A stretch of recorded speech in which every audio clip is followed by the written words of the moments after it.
guys, Linda here. Welcome back to my channel. If you're new to this channel, thank you for clicking on this video. So guys, in today's video I'm going to be talking about the reasons why I stopped going to church. Yes, so let me just put this point out first.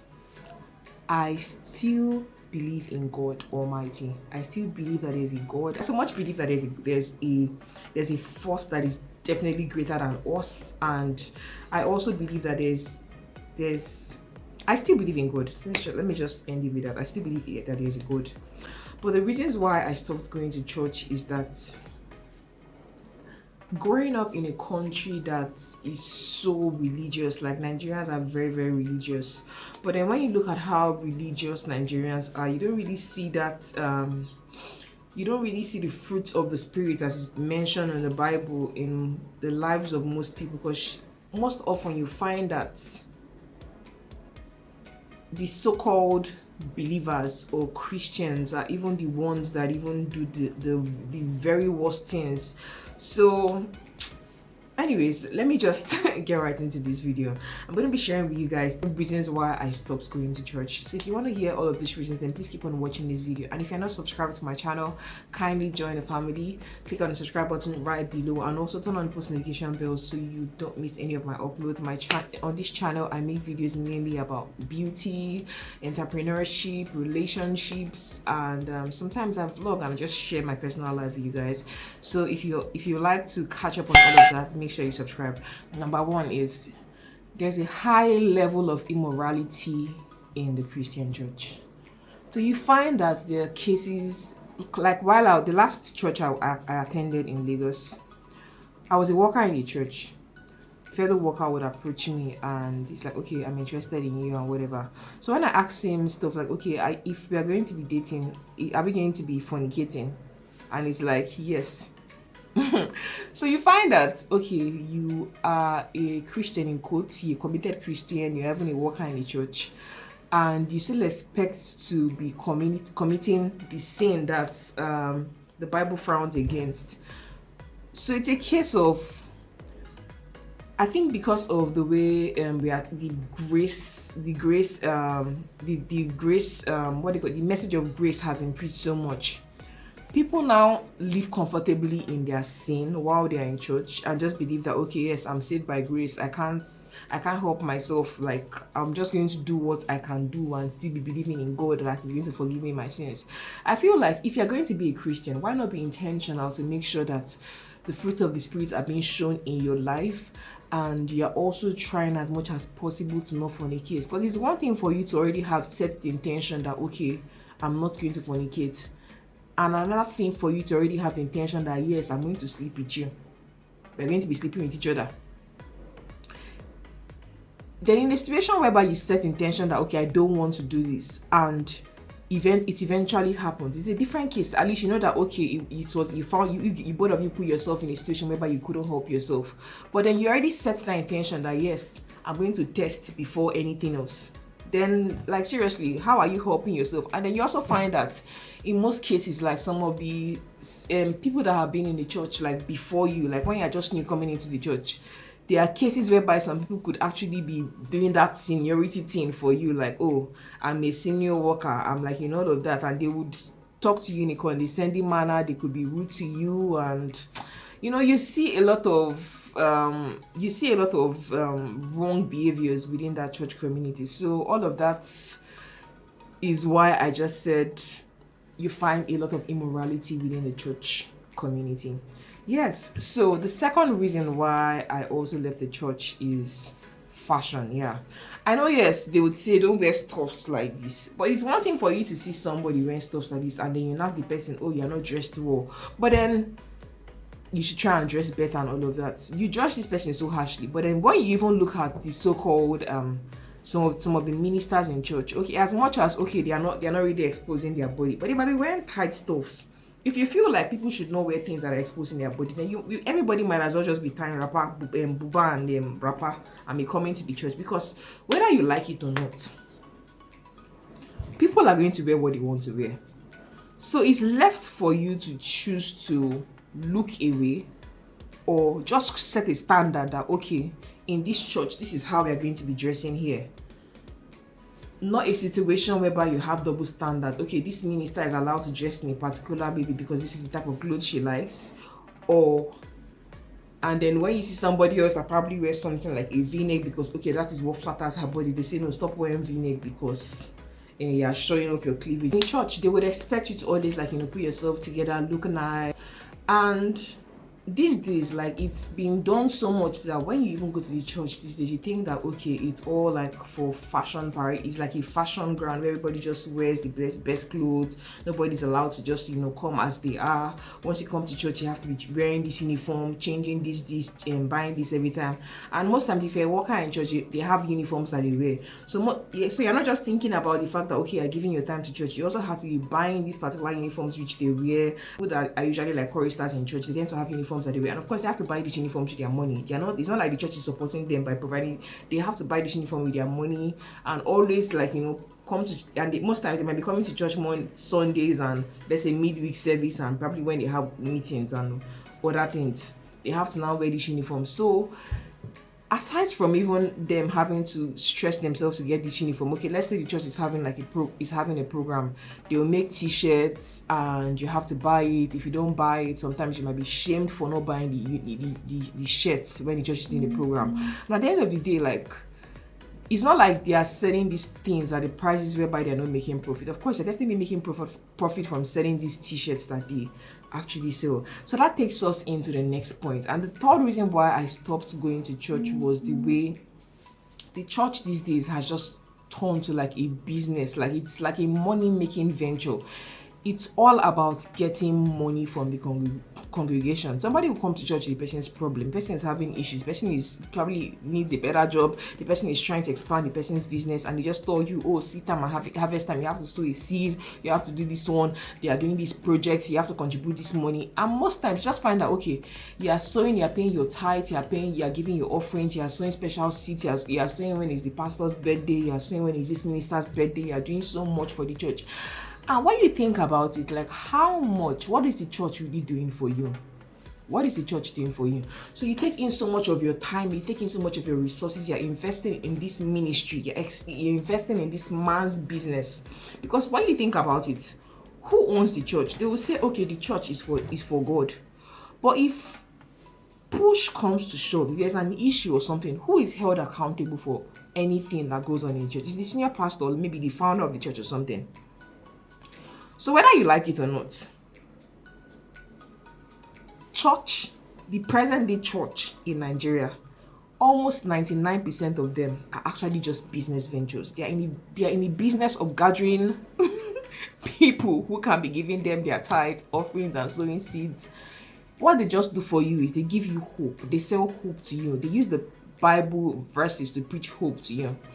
And everything now, like, if you're not paying your tithe, you're being shamed for not paying your tithe. If you're not giving enough offering, you're being shamed for not giving enough offering. Some pastors will come and preach and tell you about how their tithe is like, their envelope is usually very full. They don't even give their offering anymore in naira. They now give their offerings now in dollars and other foreign currencies. Some pastors will come and tell you things like, oh, they would even, the last church I went to, there was a day the pastor was preaching and he was talking about how it was literally making jest of the congregations that your tithe itself cannot even buy the microphone. Okay, some people are coming to church here, okay, expecting that, okay, they will just come and get their spirit lifted, and they are now making jest of them, telling them that their tithe cannot buy the microphone that you're holding. Like, how does that make sense? There was even another incident whereby the pastor was talking about how he doesn't give to people. He doesn't give to street beggars on the road.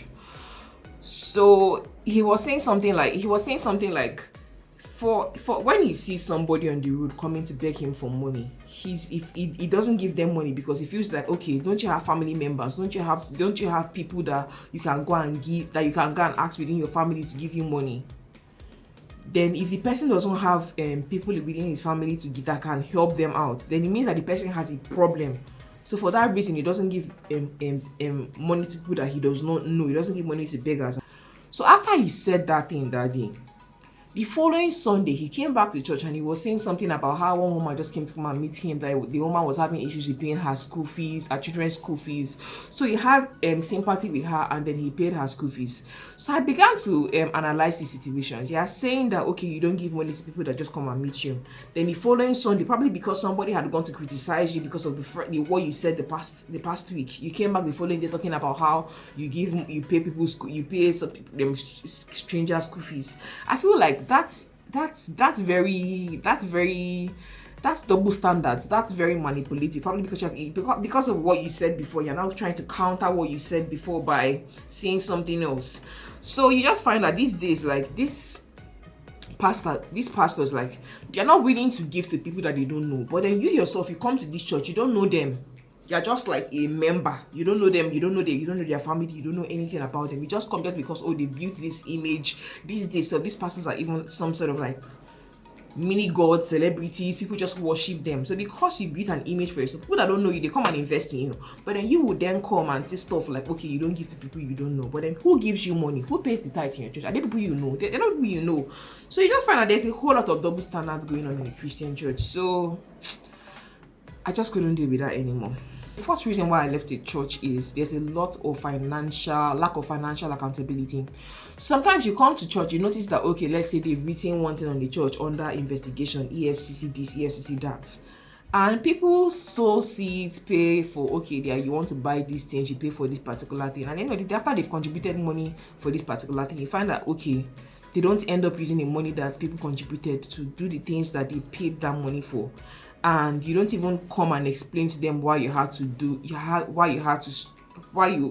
do what they paid money for. Maybe by the time people start complaining, that's when you now come and you then address it that, okay, since because you're going to be moving to like a new site, you decided to just save that money towards paying for the new site. And then in some cases, when you find out that the church is actually buying land somewhere and they tell you the cost of the land is this amount of money.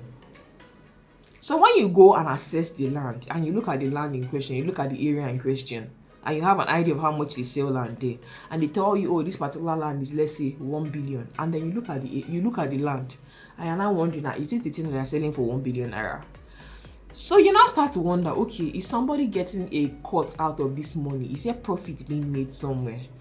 So it's just a case of when the church is not even able to even be accountable, show you the details of, okay, this is what we are spending this on, this is actually how much it is, like show the proof of how you spend this money and how much is coming. You're not accountable, you're not showing people your records, you're not showing people that give you this money your records, and you just expect them to keep on, like, dishing it out. But then of course Nigerians are religious people, they're going to keep on dishing it out. But then me personally, knowing fully well that, okay, I might not be cool with all of what is going on, I just have to just step out of that situation, because I don't know how long I'll keep on, like, putting myself there just because, oh, people expect you to be a religious person, go to church every Sunday, go for workers meeting, go for midweek service, like, just dedicate your life towards church.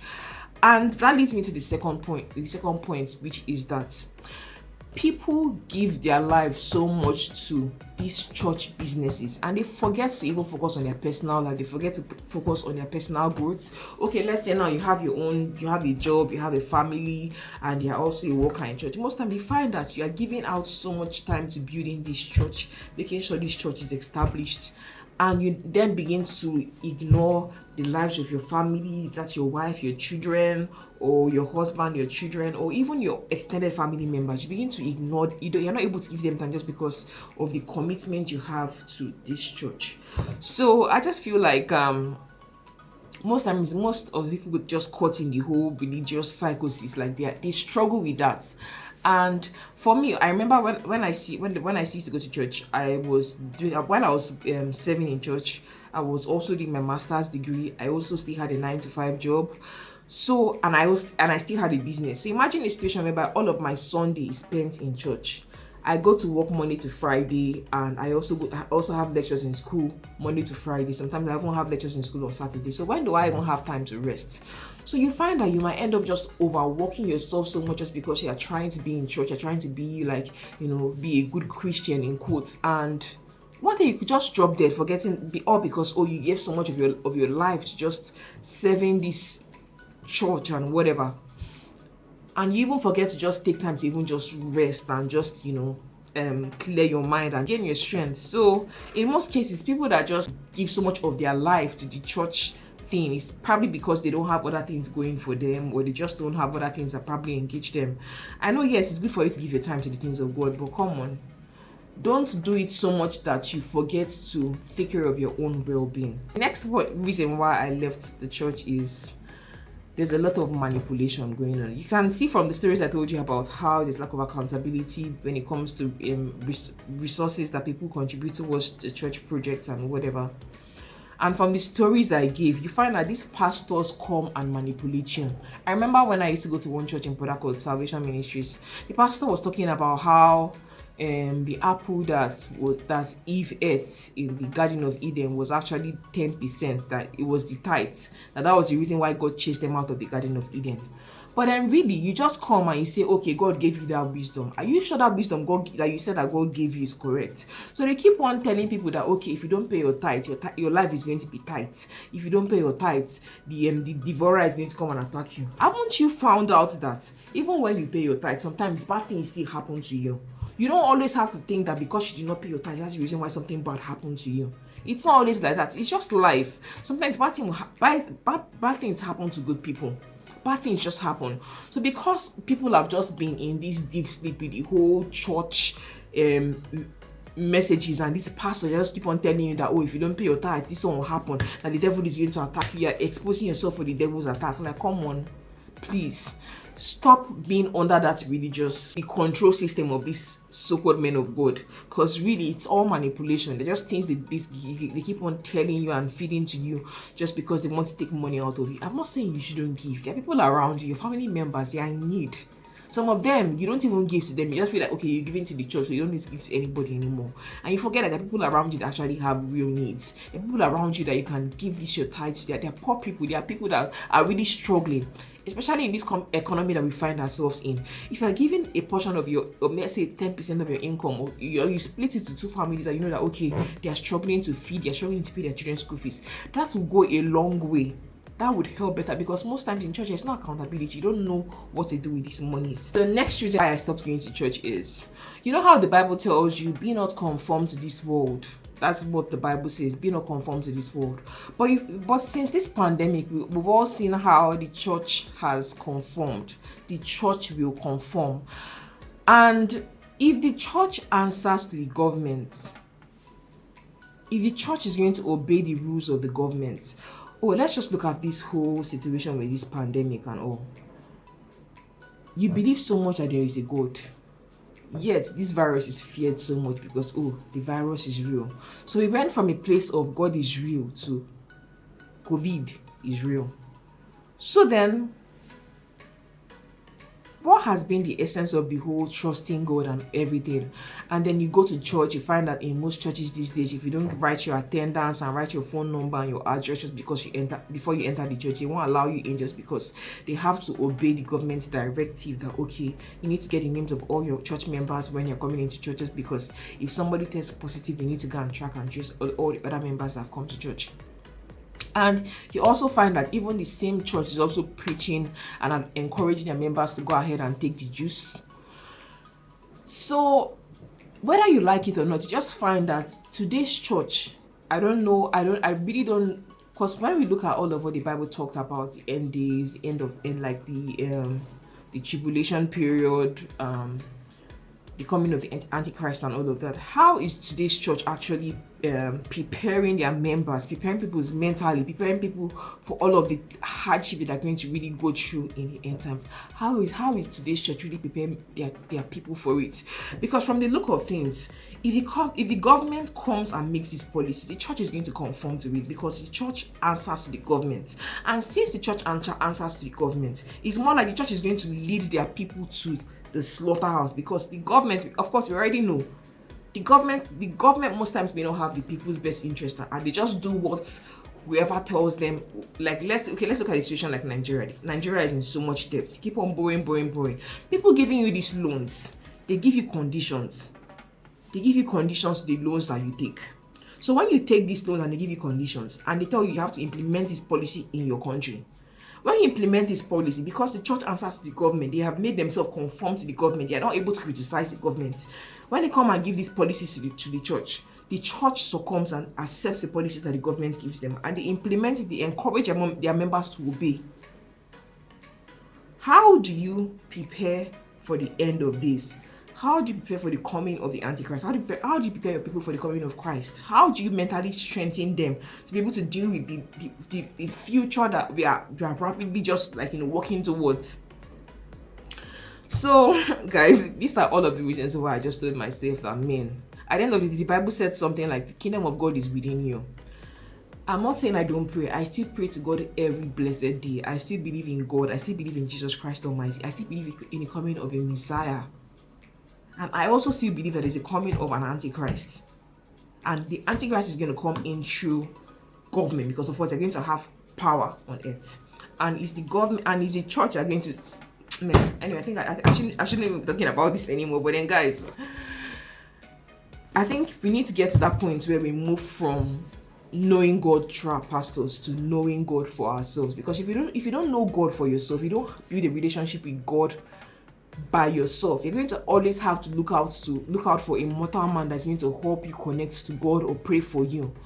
Because really, nobody is going to be able to pray for you better than you can pray for yourself. You know what you are going through. You know all of the things that you feel. You know how life is difficult. Like, really, life is really hard. Life is really hard. And most times people just go to the church environment just for people. You have a community of people that encourage you and support you and all of that, which of course is very beautiful and all. But you really need to build a personal relationship with Christ. We need to move from the whole religiosity to being a more spiritual person, being more in tune with the spirit, because really the spiritual realm controls the physical. And if you don't have a deeper connection with God, if you don't have a personal relationship with God, there's no way you'll be able to survive the future that we are heading towards. So guys, these are the reasons why. I'm sorry you could come and leave a negative comment, you could come and be positive, but just share with me your thoughts on if you probably are in the same space as I am. If you resonate with any of the points which I mentioned in this video, let me know in the comment section as well. So guys, thank you so much for watching this video, and please, if you're not subscribed to my channel, kindly join the family. Click on the subscribe button just right below. Also turn on the post notification bell right beside the subscribe button so you don't miss any of my uploads. So guys, without further ado, let me get out of here. But remember, be bold and have courage. Live a positive life. Don't let people force you into boxes that you should actually grow out of. Whether you like it or not, the society we live in, it's all about control, and the church is one of the control systems. So it's left for you to decide, do you want to conform to this world, or do you want to not conform like the Bible says? You have the Bible, know God for yourself. Stop going after one man of God to show you who God is, when him himself, his life is not perfect, he's a sinner like you. Bye guys, I love you.